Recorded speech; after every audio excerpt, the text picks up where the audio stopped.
はいどうも、しんです。本日もアークサバイバルアセンディットやっていきます。本日はですね、新要素いっぱいクリスマスイベントウィンターワンダーランド2023完全解説をお送りいたします。アークサバイバルアセンディットになって初の本格的な新イベントということになります。新要素がかなり追加されまして、以前よりもさらに楽しめる要素が増えたイベントとなっております。内容については順番にご紹介していきますので、ぜひ最後までご覧いただければと思います。本日流れとしてはこちら。かなり色々新しい要素となっておりますので、順番にご紹介していきますので、ぜひご確認いただいて、イベント楽しんでいただければと思います。普段ですね、アークについてトラップ動画、建築動画、冒険動画、ニュース速報的な情報発信であったり、チュートリアル、アークストーリーなど、アークを楽しむコンテンツをご紹介しております。ちょっとでも面白かったよとか、役に立ったよとかございましたら、ぜひ高評価、チャンネル登録よろしくお願いいたします。では、本編、どうぞ。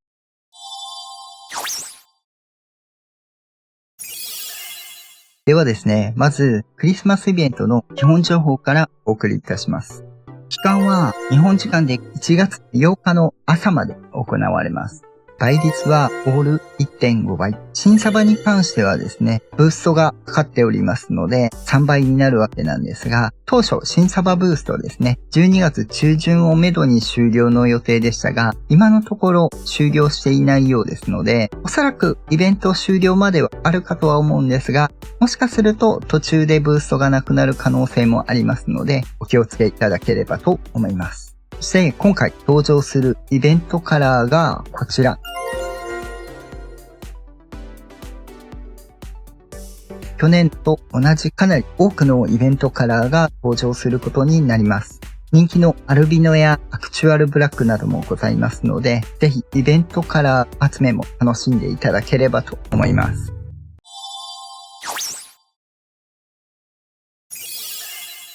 続いて、クリスマスイベント生物とクリスマスのイベント内容についてご紹介していきます。イベント中、0時を過ぎますと、このようにラプトルサンタが現れます。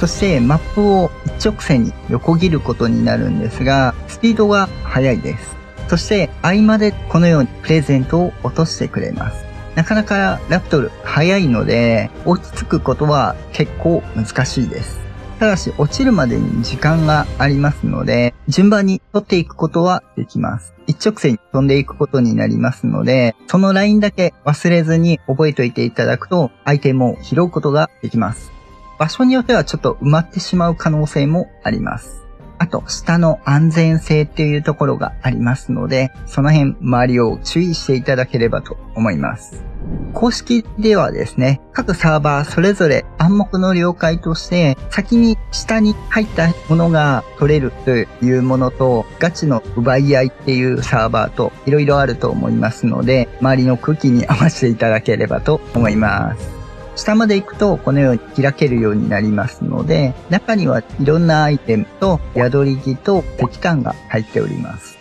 何が出てくるかは運次第というところになるんですが、今現状ですね、クレートの品質が割と高いものが出るようになっておりますので、だいたい同じぐらいなイメージですかね。あとはこのように順番に落ちていきますので、場所によってはですね、水中に潜ってしまったり、山の部分で先に向こうの方が下についたりっていうところもあったり、埋まったりとありますので、その辺はご注意いただければと思います。一直線に抜けるので、中心ぐらいで待っておいてる。移動スピードも速いので、後を追っかけるというよりは、その時のラインを見定めて、先回りして待っておくのが効率的かと思います。飛んでいれば、だいたいどこに落としたっていうのがわかるので、そこの一個に張り付いていただいたりしていただければと思います。落下地点で周りをきれいにして待っておくというところですね。運が悪いと場所によっては埋まってしまって取れないっていう場合もあるので、その辺だけ見定めていただければと思います。通り過ぎると入ってきた時と同じ声を発しまして音楽が止まります。ただ、プレゼントはそのまま残っておりますのでご安心いただければと思います。時間経てば消えますが、集めた上での収穫がだいたいこんな感じになっております。ちょっと人参は別ですが、今プレートの品質が高いので、そんなに差異がないところになってますね。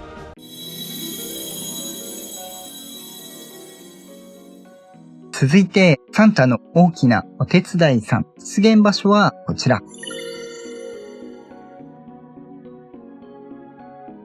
雪山ですね。近づくとこのように襲ってきます。単純に撃破していただくとアイテムが手に入るというものになっています。手に入るのが宿り木、石炭15個ずつ、そしてサンタ棒ということになります。2000ぐらい体力になってますね。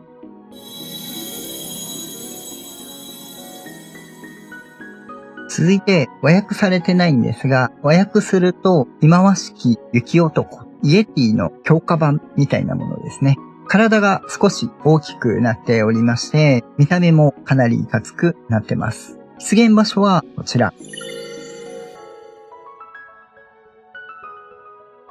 こちらも雪山となっておりまして、レベル250固定のかなり強い生物となっております。攻撃はですね、このように殴ってくるか、もしくは雪ボールを投げてきます。こちらも倒すと、宿り木と石炭を30個ずつ手に入ります。これに関してはですね、体力約7万ほどある生物になっておりまして、火力もなんと 600% になっております。基礎値としては、おそらくギガントピテクスの基礎値、もしくはイエティの基礎値になっていると思うんですが、強さとしてはかなり強い生物となっております。ギガ、カルカ、あと出血系の生物ですね。でないと、おそらく辛い生物になってくるかと思います。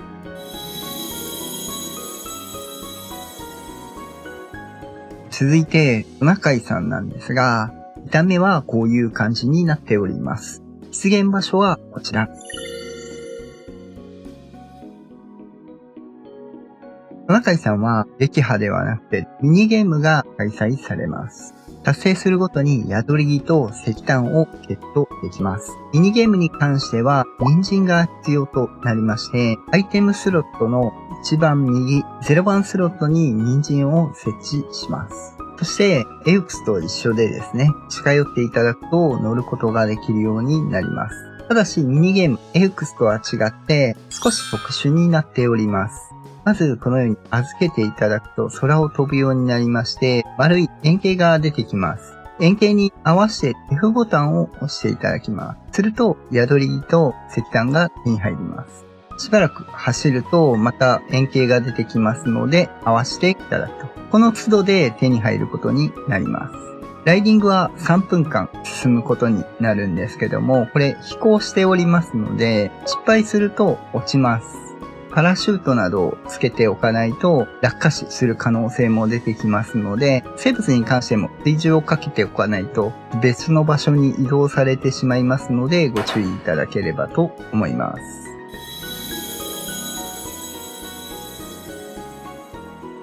続いて、ペゴマスタクスブルーチ。出現場所はこちら。ペゴマスタクスブルーチの場合は、ちょっとしたミニゲームになっています。準備が必要となりまして、こちらで作業台で作れるイベントアイテム、プレゼントを使います。必要素材は、宿り木、藁、繊維となりまして、こちらを3つ作っていただきます。ちょっと多めに用意しておいてもいいかと思います。余談なんですが、作業台で作ったプレゼントは機能するんですが、コマンドとかで出したプレゼントに関しては、扱いが別になっているようで、ミニゲームスタートしませんので、ご注意いただければと思います。このミニゲーム、通常ペゴマの場合、まとめて盗んでいくんですが、このプレゼントボックスに関しては、まとまっていても1個ずつ盗んでくれますので、特に小分けにする必要はございませんので、このまま3つまとめて持っといていただければと思います。ペゴマスタクスグルーチなんですが、プレゼントを盗むとしばらく逃走します。その後でしばらく時間が経つと再度盗むという流れになるんですが、これがなかなか面倒で、危険なところに逃げられる場合もありますし、水中とかに逃げていく場合もあるので、やりやすいのは囲ってしまうという手段です。例えば、この柵土台ですね。地中でもいいんですが、囲っていきます。あまり小さすぎるとちょっと面倒だったりしますので、ちょっと広めに取っていただくといいです。広さ的にはまっすぐの1段階、曲げた段階で囲っていきます。この状態ですね。壁を置いていくんですが、扉枠か窓枠で囲っていくというものになります。12×。1箇所は普通に扉枠にしといていただければ、サバイバーの出入りがしやすくなります。1箇所開けておきます。この状態で、グルーチですね。このまま一緒に入ってですね、扉枠を設置するという形で外に出ます。ペゴマスタックスグルーチ、扉枠抜けれないので、別に全部扉枠でもいいんですが、設置していただければと思います。このようにですね、スロットギフトのところで3分の0となっていると思うんですが、3回盗ませるとミニゲーム終了となります。通常、ペゴマスタックスの場合は0番スロットのものからアイテムを盗んでいくんですが、割とスロットに入れているとアイテム盗んでくれません。これですね、このままインベントリーに入れていただいてアイテムを盗んでくれます。今1個盗んだ状態ですね。しばらく逃走するんですが、囲ってるんで逃走ができないというものになってます。たまにアイテムを盗まずに攻撃してくる場合があるんですが、これに関してはですね、インベントリーいじってると盗んでくれたりしますので、うまくアイテム盗んでくれない場合は、インベントリーいじってみるといいかと思います。その分、誘導するときに取られると逃げられてしまうので、誘導する場合は、アイテムスロットの方に入れといていただくと、誘導しやすいかと思います。もしくは、手持ち持たずに誘導するといいかと思います。最後、3回目でこのように盗んでくれまして、すると、このように本体は消えまして、プレゼントを吐き出します。これを取っていただくことになるんですけども、手に入るアイテムなんですが、宿り木石炭が6個ずつ、ギガノトの心臓、そしてランダムなサドルが手に入ります。これを繰り返していただくということにはなるんですが、ただ結構出現場所がいろんなところになってくるので、見つけたら設置して回収するというのがいいかと思います。以上がペゴマスタックスグルーチのミニゲームとなります。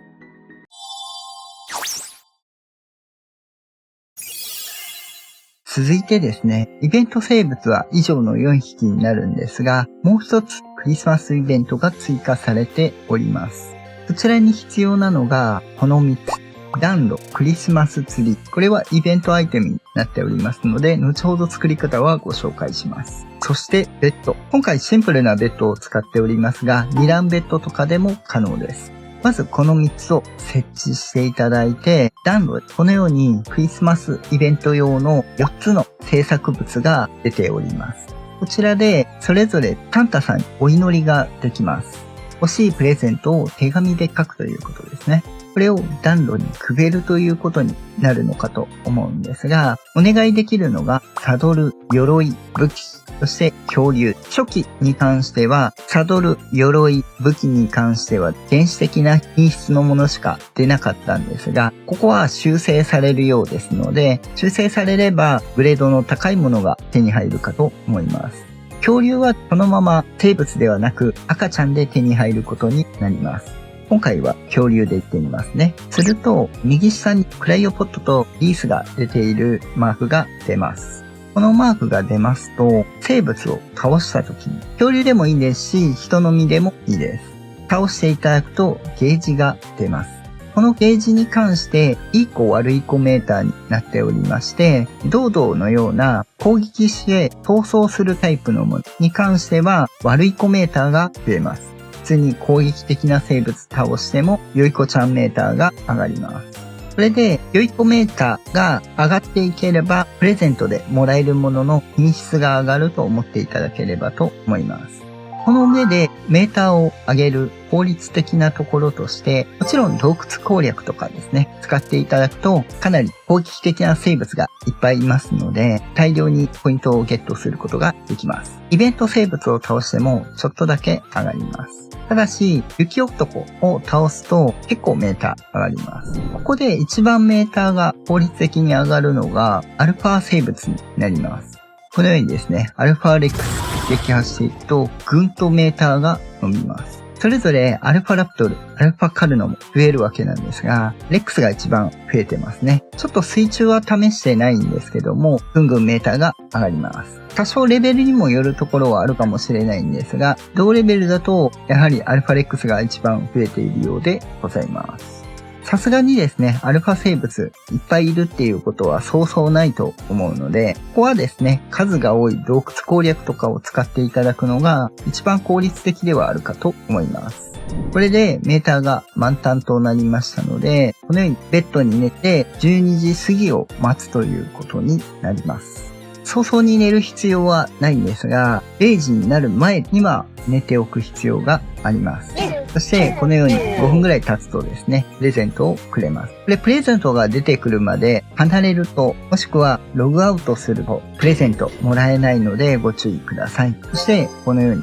ツリーの周りにプレゼントがもらえます。今回はサンタのスキンとネガティリウム、少年期が手に入ります。この手に入る生物なんですが、どこか一つが特化した生物が手に入るようでございます。お願いをするときなんですが、見ていただいた通り、2時15分から23時45分までの間にお願いをするということになりますので、それ以外の時間はお願い事いなくなっておりますのでご注意ください。そしてもう一つですね、お願い事をして悪い子になった場合なんですが、プレゼントがもらえません。ただし、クランプスのスキンが手に入る場合があります。そこを狙う場合なんですが、始める前にこの3セット置く場合、拠点内に置くと後々紹介する大変なことになってしまいますので、必ず拠点と別のところにこのセットを用意しましょう。悪い子になる場合、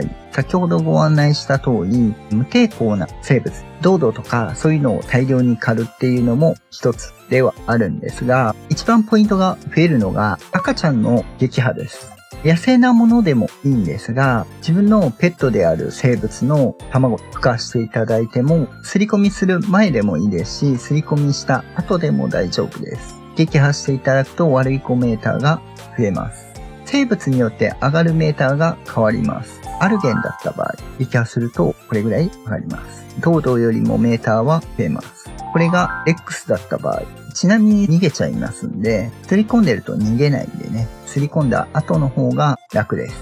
倒していただくとかなり数値が増えるということになります。これを数をこなすわけなんですが、ギガが一番ポイントが増えます。カルカも試してないんですが、同じかと思います。数で処理するか、自分のチームしているペットに合わせていただくといいかと思います。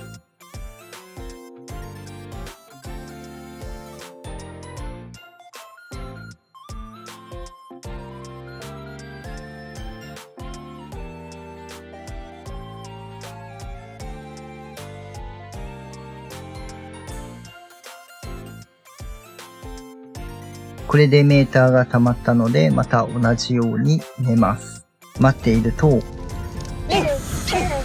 アースプロレラが一番厄介なんですが、その他害悪生物、トロードンであったりとか、いろんな生物が出てきます。それと一緒にこのようにアイテムが出てくるわけなんですが、手に入るものとしては、糞とか石炭、腐肉とか菜園が手に入ります。このようにクランプスのコスチュームも手に入るということになります。クランプスのスキンなんですが、たまたまかもしれないですが、半日野生生物を飼ってる。1個も出なかったんですが、赤ちゃん狩りをして4回中2回クランプスのスキンが出てきておりますので、かなり赤ちゃん狩りとかの方がクランプスのスキンもしかすると出やすいのかもしれません。回数がそんなにいっぱいしてるわけではないので、確率なのでちょっと何とも言い難いたまたまな可能性もあるんですが、もちろん今ですね、野生でも赤ちゃんがいるので、そこの狩りでもいいかもしれません。ちなみに赤ちゃんの場合は攻撃的な生物でもですギガノテやレックスとかでもポイントは上がりますので、ご活用いただければと思います。生物に関してはですね、一番厄介なのが、アースプローレラが出てきた場合、酸で拠点を壊されます。鉄でも破壊されます。なので、拠点内でやってしまうと、拠点が破壊されてしまいますので、ご注意いただければと思います。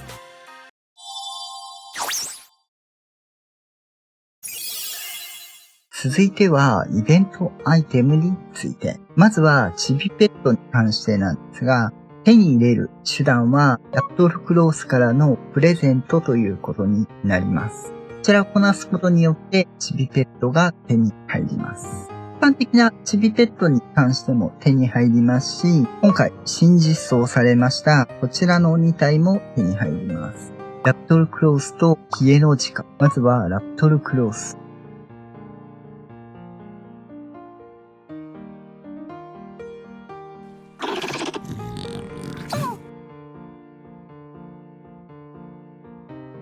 続いて、ヒエノジカ。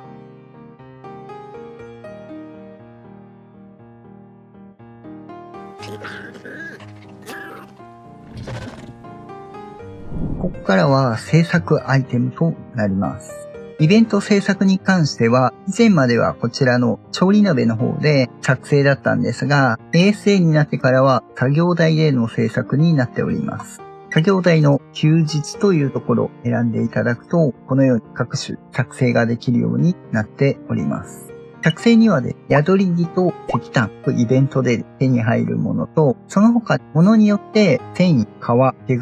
藁などが必要になってきます。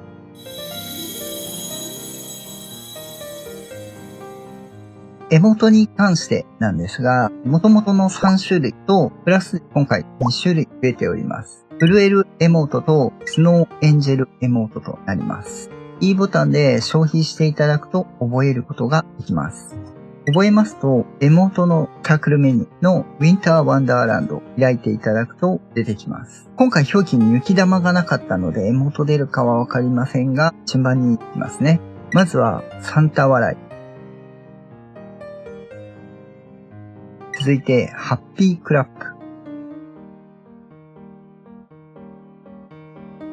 続いて、くるみ割り人形。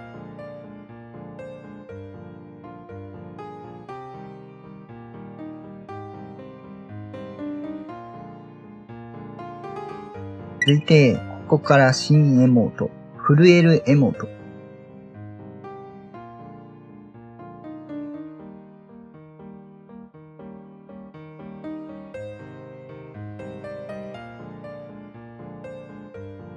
続いて、スノーエンジェルエモート。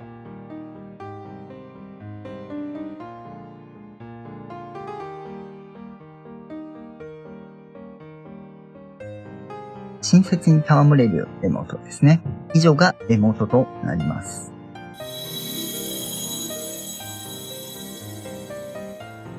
続いて、設置物について。まずはこちら、靴下。このように靴下の場合、文字を入れることもできます。あと、ペイントで色を変えることも可能です。壁につける看板のような状態になっております。続いて、リース。こちらは飾りだけになってます。そして今回使われるようになったクリスマスツリー。こちらも今回イベントで使われているプレゼントになります。こちら本来ですね、簡易的に物を3つまで入れることができまして、中に詰め込んでおいて、あとはアクセスで開くっていうのをしていただくと、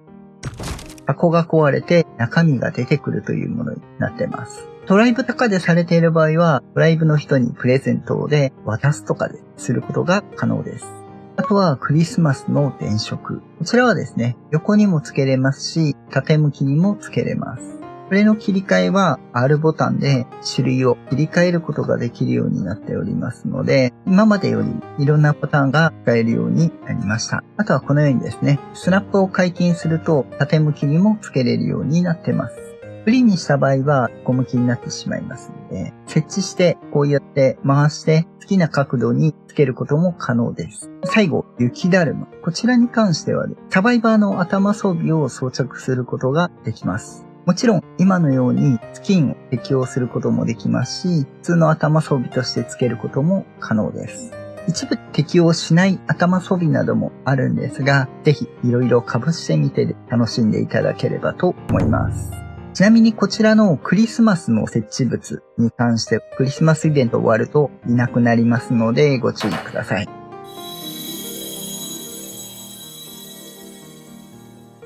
制作物としてお祭り恐竜キャンディーになるんですが、こちらは恐竜に使うとレアリティによって移動速度アップと各種カラーをすでにお持ちのペットにセットすることが可能です。利用期間は24時間ということになります。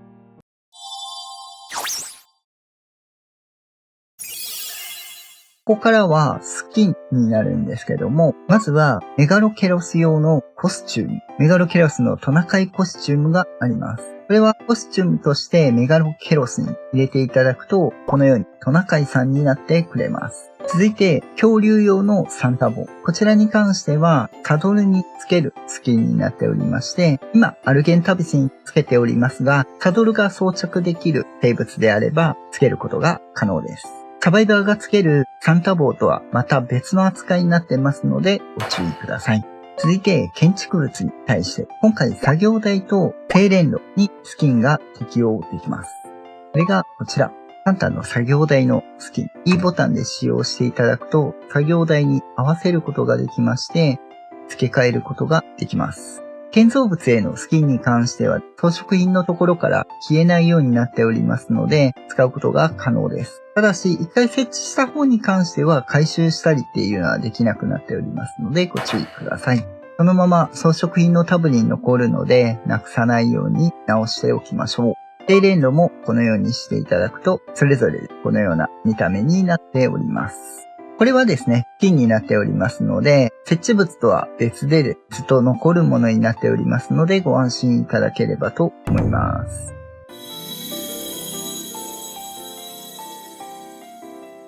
続いて、浮きスキンが3つ。キャンディーケインコンボスキン。その名の通り、コンボにつけれます。そして、くるみ割り人形パチンコスキン。これはパチンコです。続いて、クリスマスボーラスキン。これはボーラになります。まず、キャンディーケインコンボ。こういう見た目になっております。こんな感じですね。続いて、くるみ割り人形パチンコ。このようになっておりまして、くるみ割り人形で石を装着すると、くるみを持った形で飛ばすということになります。クリスマスボーラ。電飾を持っているような感じになっておりまして、このような見た目になっております。ちゃんと輝いております。これを投げる感じですね。効果は一緒です。クリスマスボーラに関しては分けていただくと別のものになるんですが、減ったところにこのように継ぎ足していくと、ボーラいつまでも使うことができますので、クリスマスボーラ最後まで使い切らずに、あと追加で足していけば一つで使い回すことが可能となっております。10個分とかではないのでご安心いただければと思います。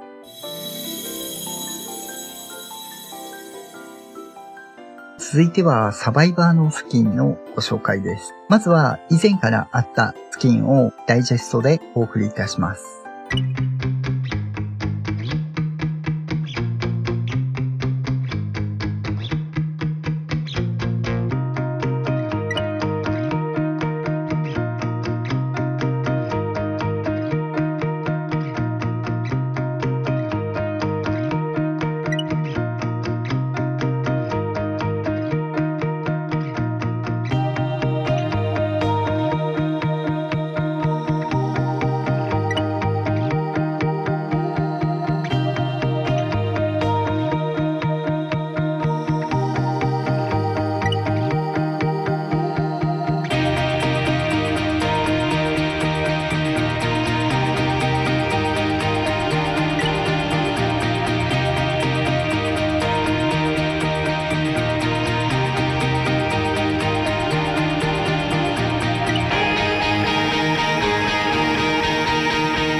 では最後に今回目玉の新コスチューム、クランプスのコスチュームです。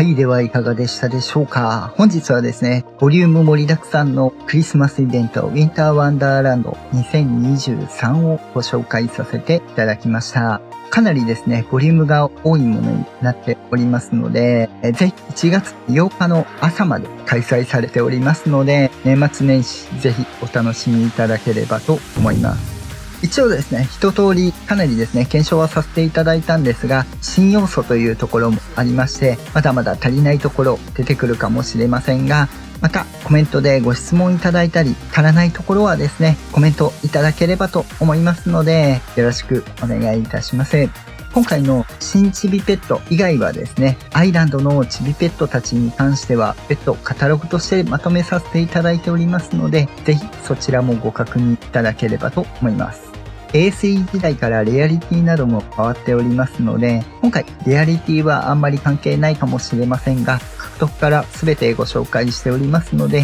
ぜひご確認いただければと思います。アークについて困ったことがあれば、ここのチャンネルに来れば解決できるチャンネルを目指して頑張っておりますので、ぜひ高評価、チャンネル登録よろしくお願いいたします。応援したいよっていう方はメンバー登録もよろしくお願いいたします。その他、Twitter や Discord など、アークに関わる情報発信、コミュニティなども行っておりますので、詳しくは説明欄ご確認いただければと思います。ではまた次回お会いいたしましょう。